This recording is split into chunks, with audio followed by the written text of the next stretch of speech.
Our guest is not only a master of horror films, but also a metal master, Rob Zombie. So thanks for being with us, Rob. Thank you. And good intro. I feel like a master. Well, what came first for you? Was your first love music or movies? I don't know. I think it was both simultaneously. I was always, as a kid, I was just obsessed with anything entertainment, you know. Any movie, anything musical on TV, I was just obsessed. But I think the real melding of the two came when I was like in first or second grade and I discovered Alice Cooper. So it seemed to be kind of the best of both worlds, you know, because it seemed like all these horror movies as music. Right. And that was sort of the kickoff point, I think, for everyone. So which did you pursue first? You know, I kind of like pursued everything in a non-pursuit manner. I mean, back then it didn't seem like you could do any of these things to me. You know, you're living in some small town, you're a million, like Hollywood miles would be another planet. The bands that you love, what Alice Cooper, Led Zeppelin, are so larger than life. I didn't feel like I could pursue any of the things, so I was just more like a psycho fan of everything. And it was really only later that maybe I could do this, that you start seeing things that inspire you in a way that seems possible. So, but still, it was always, movies still always seems really out of reach. Like music seemed more like, well, you can get a bunch of friends, you can buy some crappy instruments, and you're on your way. Right. You could call it a band, but scrounging up the money to buy film and process it just seemed impossible. So I guess music came first just because it had to. But there was always the love of all kinds of media, it seems like, but it was usually the extremes? I just loved everything all the time. I don't know why it seemed like the music I gravitated to was more extreme or movies, because I just loved everything.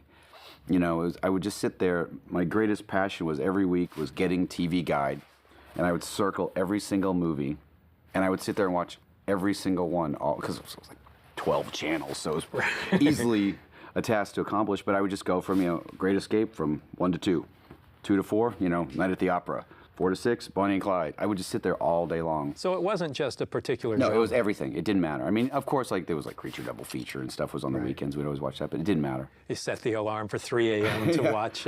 Well, yeah, that would be the Ed Wood worst when you movies. go like, oh no, because you could never see these movies. You're like, oh no, Night of the Living Dead's on Pre-VCR. 4 a.m. on a school night. How am I going to pull this one off? yeah, pre-VCR, pre-anything. Well, it seems like a lot of filmmakers, particularly in the horror genre, have a music background. I know I was in a band for years before I ever started writing stuff, and John Carpenter and lots of guys. And what do you think? Do you think maybe it's that horror movies and rock and roll are both a form of rebellion to remove yourselves from your parents?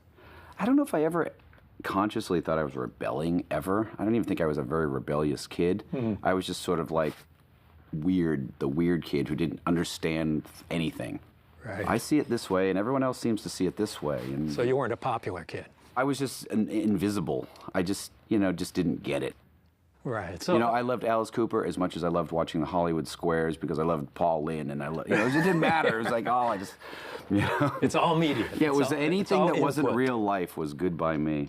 So you started making homemade movies when you were a kid? Yeah, and boy, they were heartbreaking because, you know, unlike with a video camera, you know what's happening. I remember so many times we'd spend forever making these movies and we'd get the film back and we're like, it's all black. Oh, no. What the? The lens cap. Yeah, it's just something. It was always something.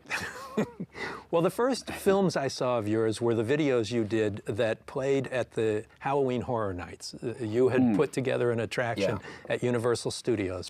And when you wait in line, there are all these video monitors playing the videos that were really fantastic and obviously showed a love of the history of horror. Yeah, that was my first real training ground where I got to work for real. Because I didn't go to film school or anything like that. You know, so making videos, that was good. And then that became kind of a drag because they're so formulaic, and that's when I started trying to make, well, let's just, every time I'd make a video, I was like, God damn, we could be making a movie with, you know, because videos would cost a lot of money. Right. So was the relationship with Universal and the Halloween thing, Halloween Horror Nights, did that lead to House of a Thousand Corpses? I start forgetting how it all went down, but It's all that rock and roll. I went to Universal, and they were doing their theme park division. They were going to start back up their Halloween Horror Nights, which they had stopped doing, and I did an attraction based on, it was like sort of based on my album. It was like a very Rob Zombie one.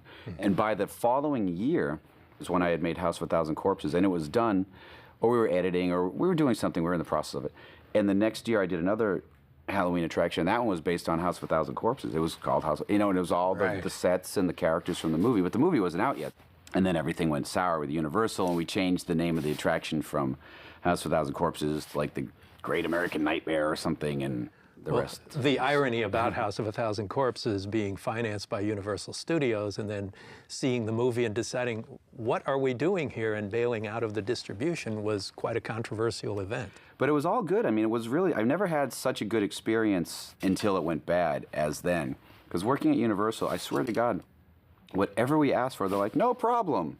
Like, I was like, really? You just ask for something and more money magically appears? Now it seems like with every movie, it's like, you're so strapped for every little thing. But back then it was great. You know, we were like just building these crazy sets, and we shot the whole thing basically on the back lot. And that's the major studio process. It's so different. Yeah, everything we wanted, it was just there. Yet no one was really paying attention to anything we were doing. And it wasn't until we had our fateful test screening that night that everyone came down from the studio, and afterwards I went up to some of the executives and they were just horrified with what we had made. Like, so they had never seen it before this preview? No. Oh, some people had seen it, and they were all like, "Yay, can't wait for the preview. This is going to be great." But the people who needed to see it hadn't seen it yet. Right. I could tell by the looks on their faces this is not going to be good. So the next day we were gone.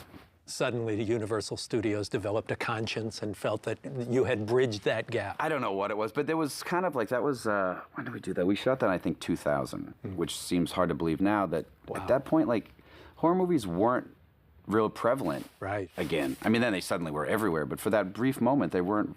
Universal really wasn't making them. They were doing more like the Flintstones movies and all that. I mean, they really didn't want to do horror. And when they saw this, they're like, oh, this has no place in our game plan. Despite their legacy. Yeah, despite the legacy. And then, but within like 2 years, they were doing Dawn of the Dead, I think, and all that stuff. And they were fully on board. But at that moment in time, we really had, it was as if we had made a porno movie and said, here you go. And then you went to MGM with it. Then we went to MGM, and that all seemed good. For a while. For a while, till I said something that pissed everybody off by accident. Yeah, we were editing. MGM was paying the bills. And then I was on the set of Daredevil, interviewing Ben Affleck for MTV. Oh, cool. And, you know, between takes, he said, hey, what's up with your movie, blah, blah, blah. I said, oh, well, you know, Universal dumped it because, like you said, I guess they have a conscience, they have morals, but MGM's going to put it out. I guess they have no morals. Ha, ha, ha. A little joke. Yeah, and then the next day it was on the front page of Variety, me saying that. Great.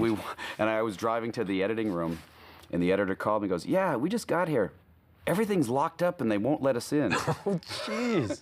And that was, we were done. Oh, they didn't even want to hear anything. They just booted us in 2 seconds. Then along came Lionsgate. Yeah, but we hadn't given up. We were still editing on everyone else's dime, which was kind of funny. Right. Because we never really finished the movie. I actually shot stuff to finish the movie in my house with a video camera. Oh my God! So sometimes it looks like a stylistic choice that the film goes to, you know, Super 8 or something. That's How just arty. Me with a camcorder going, we have to finish this movie at all costs.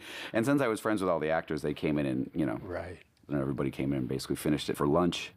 And then we shopped it to every single person we could find, and no one even remotely cared. And everybody was like, we knew you two idiots would fuck it up, you know. Me, meaning me and, you know, Andy Gould, who was my manager / producer. We were the only two, we were the, you know, the two last people attached. Everyone else had run for the hills, and everyone seemed like, we knew it. We knew you couldn't break out of the music business and make it happen.